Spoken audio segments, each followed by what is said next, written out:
जय जिनेन्द्र। हम सुन रहे हैं संत शिरोमणि आचार्य श्री विद्यासागर मुनिराज जी का पूरा जीवन चरित्र कथा रूप से। तो चलिए आज सुनते हैं उस श्रृंखला की अगली कड़ी। हाँ लेकिन ठहरिए, क्या हम सुन रहे हैं लेकिन हमने मेरे इस धार्मिक चैनल को सब्सक्राइब किया है? नहीं किया तो अभी कीजिए लाइक, सब्सक्राइब एंड शेयर। तो ही हम अच्छी तरह से आगे आने वाले अनेक संतों के ऐसे ही चरित्र अच्छी तरह से सुन सकेंगे। तो चलिए अब शुरू करते हैं अगली कड़ी। शुरुआत करते हैं मंगलाचरण से। संयम सौरभ साधना, संयम सौरभ साधना जिनको करे प्रणाम, संयम सौरभ साधना जिनको करे प्रणाम। त्याग तपस्या तीर्थ का, अरे त्याग तपस्या तीर्थ का विद्यासागर नाम, त्याग तपस्या तीर्थ का विद्यासागर नाम। संयम सौरभ साधना जिनको करे प्रणाम, त्याग तपस्या तीर्थ का विद्यासागर नाम। आचार्य गुरुवर विद्यासागर को प्रणाम, को प्रणाम। बोलिए पंच परमेष्ठी भगवान की जय। आचार्य श्री विद्यासागर मुनिराज जी की जय जय जय। श्रोताओं, हम सुन रहे हैं संस्मरण आचार्य श्री विद्यासागर जी के संघस्थ मुनिराजों के। आज शुरुआत करते हैं थोड़ी अलग विषय से, क्योंकि आचार्य श्री जी की दीक्षा 30 जून 1968 में हो गई थी। उसके बाद जो कार्य उनके हाथों से हुआ है वह भी हमें सुनना है ना। तो हम तो जानते हैं कि उनके 2 छोटे भाइयों ने ब्रह्मचर्य व्रत ग्रहण किया था उनके ही हाथों से। वे भाई थे अनंतनाथ जी और शांतिनाथ जी। यह व्रत उन्होंने महावीर जी में 2 मई सन 1975 में लिया था। और सुनो, सवाई माधोपुर में 8 अप्रैल 1975 में विद्यासागर महाराज जी से उनकी माता श्रीमंती और 2 बहनें शांता और सुवर्णा, इन सब ने ब्रह्मचर्य व्रत ग्रहण किया था। अब आप सोचने लगे ना कि उनके पिताजी, उनका क्या, उन्होंने कब लिया? बताती हूँ, सुनो। विद्यासागर महाराज जी का 1966 में ब्रह्मचर्य व्रत हुआ था आचार्य देशभूषण महाराज जी के हाथों से। और उनके पिताजी मल्लप्पा जी ने 1967 में आचार्य देशभूषण जी इनके सानिध्य में खानिया जी जयपुर में ब्रह्मचर्य व्रत लिया था। और विद्यासागर महाराज जी की मुनि दीक्षा 30 जून 1968 में हुई थी। कितना भाग्यशाली है ना ये परिवार पूरा। धन्य है, धन्य है, धन्य है ये पूरा परिवार। ये जब हम सुनते हैं ना तो किसी कवि के मन में शब्द उमड़ते हैं। कौन से? सुनिए।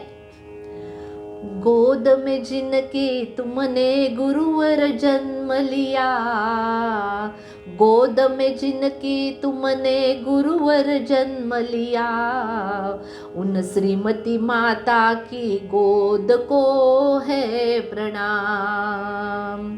उंगली पकड़ कर जिनकी बचपन में तुम चले, अरे उंगली पकड़ कर जिनकी बचपन में तुम चले, पिताजी श्री मल्लप्पा जी को वंदन और प्रणाम, वंदन और प्रणाम।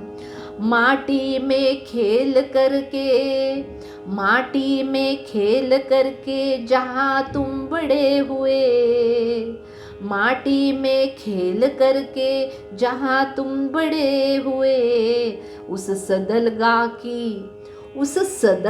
की पावन माटी को प्रणाम।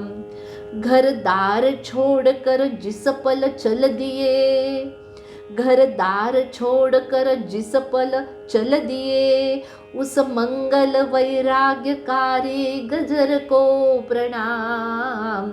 उस मंगल वैराग्यकारी गजर को प्रणाम, गजर को प्रणाम। बोलिए विद्यासागर मुनिराज की जय जय जय। धन्य है उनके माताजी, पिताजी, भाई बहने और पूरा पूरा उनका परिवार।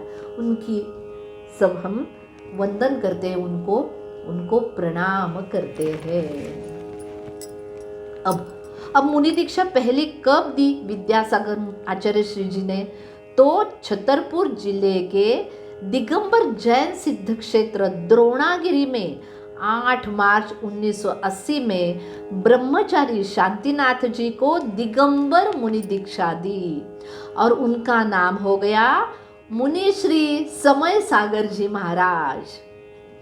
दूसरी दीक्षा सागर जिले के मोराजी भवन में ब्रह्मचारी अनंतनाथ जी को 15 अप्रैल 1980 में दीक्षा दी और उनका नाम हो गया मुनि श्री योग सागर जी।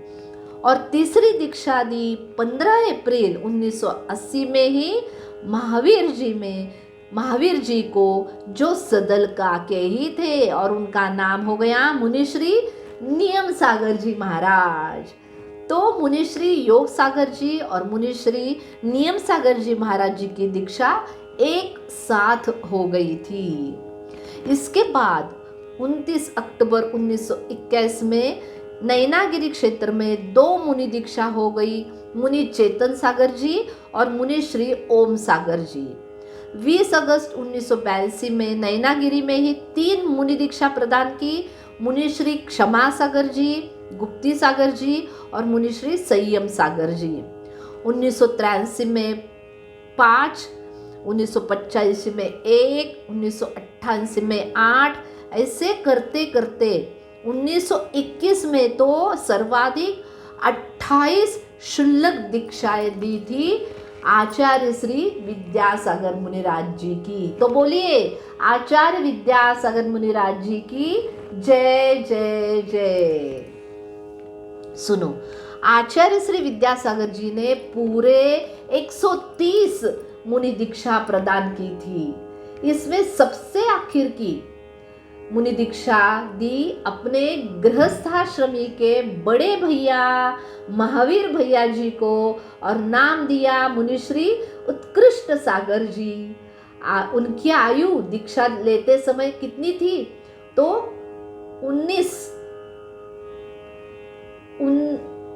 79 वर्ष की। आश्चर्य लग रहा है ना? ऐसे कैसे? बाकी मुनिराज की तो 22 वर्ष के आसपास दीक्षा हुई थी, लेकिन उत्कृष्ट महाराज जी की इतनी आयु क्यों? तो सुनिए, जब अष्टगे परिवार के तीनों छोटे भाई विद्याधर जी, अनंतनाथ जी और शांतिनाथ जी दीक्षा लेकर संयम मार्ग पर आगे बढ़ गए थे, तो पीछे से महावीर भैया ही थे जिन्होंने पूरे परिवार को संभालने का काम किया। वे स्वयं सदैव चिंतन मनन साधना के साथ गृहस्थ जीवन के दायित्वों का निर्वाह करते रहे। उनके माता पिता जी ने भी दीक्षा ग्रहण करके संलेखना पूर्वक समाधि मरण कर अपने जीवन का कल्याण किया। 2 बहनों ने घर त्याग कर ब्रह्मचर्य व्रत लिया और वो अभी इंदौर में त्यागी व्रती आश्रम में रहकर साधना कर रही है। तो महावीर भैया ने विवाह कर वंश परंपरा को आगे बढ़ाया। सारी जिम्मेदारियां पूरी कर आचार्य श्री जी के कर कमलों से महाराष्ट्र के वाशिम जिले के शिरपूर तीर्थ में 21 दिसंबर 2022 को मुनि दीक्षा धारण की और वे बने मुनि श्री उत्कृष्ट सागर जी। जय हो, जय हो, जय हो। उत्कृष्ट सागर महाराज जी की जय हो, जय हो, जय हो। निर्ग्रंथ निस्पृह दिगंबर, निर्ग्रंथ निस्पृह दिगंबर मुनीश्वर, उत्कृष्ट सागर जी को है वंदन। उनको महाराज जी को है वंदन, त्रिवार वंदन, त्रिवार वंदन। सुनो श्रोताओ, जैन धर्म के इतिहास में नया पन्ना जुड़ गया जब एक ही परिवार के माता पिता और सभी 6 बच्चों ने जैन दीक्षा लेकर अनुपम ऐसा उदाहरण पेश किया है। तो कैसे लगा? पूरे परिवार ने दीक्षा ग्रहण की है तो कितना हमारे मन को आनंद हो रहा है, क्योंकि हम भी महाराष्ट्र के हैं। तो ऐसे हमारे महाराष्ट्र में अनेक संतों ने जन्म लिया है। धन्य है हमारे महाराष्ट्र की मिट्टी, धन्य है, धन्य है। तो चलिए आगे, अब 2-3 संस्मरण सुनते हैं, चलेगा ना? तो पहला है पूज्य मुनि श्री कुंथु सागर जी महाराज ने कथन किया है, वीतरागी गुरुओं का जीवन दया और करुणा से भरा हुआ होता है। वह अपने दुख को सहन करने के लिए वज्र के समान कठोर हो जाते हैं और दूसरे के दुख को देखकर नवनीत या मोम की तरह पिघल जाते हैं। जब मेरे पैर में, यानी महाराज जी कुंथु सागर जी महाराज जी के पैर में तकलीफ थी, तब आचार्य श्री कक्ष के सामने से देव वंदना के लिए निकले। कुछ 10-25 कदम आगे निकल गए। अचानक उन्हें कुछ याद आया कि मेरे पैरों में दर्द है। तो सुनिए, देव वंदना के पूर्व ही मेरे कक्ष में लौटकर वो आ गए। मैंने नमोस्तु नमोस्तु नमोस्ते किया और कहा, आचार्य श्री जी, आप देव वंदना के बाद में भी आ सकते थे, आप बीच में से लौट आए। तो आचार्य श्री ने मुस्कुराते हुए कहा, हाँ हाँ ठीक है, ठीक है, यह भी तो जरूरी है। कैसी है आपकी तकलीफ, कैसी है अब? यह उनकी दया और अनुकंपा है जिसे हम मात्र अनुभूत कर सकते हैं, शब्दों के माध्यम से अभिव्यक्त नहीं कर सकते। इससे गुरु से हमें यह शिक्षा मिलती है कि मंदिर जाने से पहले किसी को दुख है तो उसमें संवेदना व्यक्त करनी चाहिए। दया अनुकंपा सबसे बड़ी है, जरूरी है। आचार्य श्री ने लिखा है, पर की पीड़ा हमारी करुणा की परीक्षा लेती है। दूसरे के दुख को दूर करने के भाव करना भी उपाय विचय धर्म ध्यान माना जाता है। गुरुवर का दिल दुख गया, गुरुवर का दिल दुख गया, देख पराई पीर, दयोदव का उद्भव हुआ, दयोदय का उद्भव हुआ, तिलवारा के तीर। देखिए कैसी होती है दया, ये देखकर ही हम अपने मन में ठान ले सकते हैं कि हम भी ऐसी ही दया करुणा मन में पालेंगे। ऐसा ही दूसरा संस्मरण अंतरयात्री पुस्तक में दिया है। ये संस्मरण मदनगंज किशनगढ़ चातुर्मास में ब्रह्मचारी विद्याधर जी पंडित श्री महेंद्र कुमार जी पाटनी शास्त्री जी से संस्कृत एवं हिंदी भाषा का ज्ञानार्जन करते थे। पंडित जी उन्हें कातंत्र रूपमाला, संस्कृत व्याकरण, धनंजय नाममाला, शब्दकोश एवं श्रुतबोध छंद रचना, इन 3 ग्रंथों का संस्कृत में जो थे उनको पढ़ा रहे थे। जितना पढ़ते थे ब्रह्मचारी विद्याधर जी याद करके पंडित जी को सुनाते थे। कई बार आचार्य ज्ञान सागर जी महाराज अजमेर के कजोड़ी मल जी इनसे पूछते थे कि ब्रह्मचारी विद्याधर पढ़ता भी है या नहीं, क्या करता है वो। तब कजोड़ी मल जी उनकी परीक्षा करते थे। रात्रि में कई बार छिपके छिपके उनको देखा करते थे।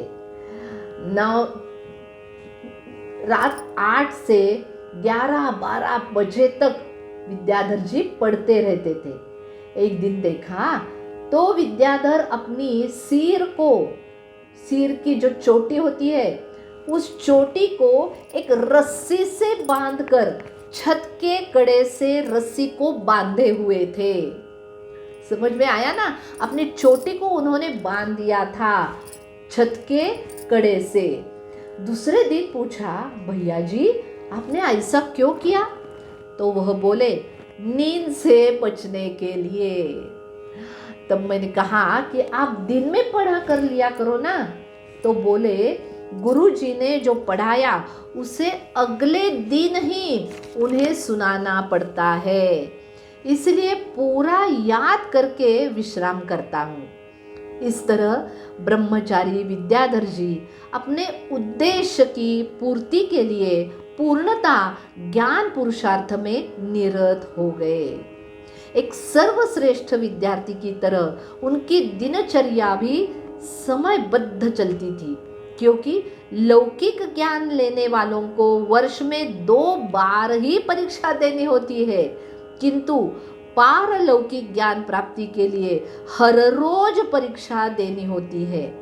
तो ब्रह्मचारी विद्याधर जी सदा सतर्क और जागरूक रहते थे। इसलिए तो हम कहते हैं ना, संयम सौरभ साधना जिनको करे प्रणाम, त्याग तपस्या तीर्थ का विद्यासागर नाम, विद्यासागर नाम। बोलिए आचार्य विद्यासागर मुनिराज जी की जय जय जय। आज ये कड़ी यही समाप्त करते हैं। आप सबको सप्रेम जय जिनेंद्र। सब जीवों के प्रति उत्तम क्षमा भाव। जय जिनेंद्र।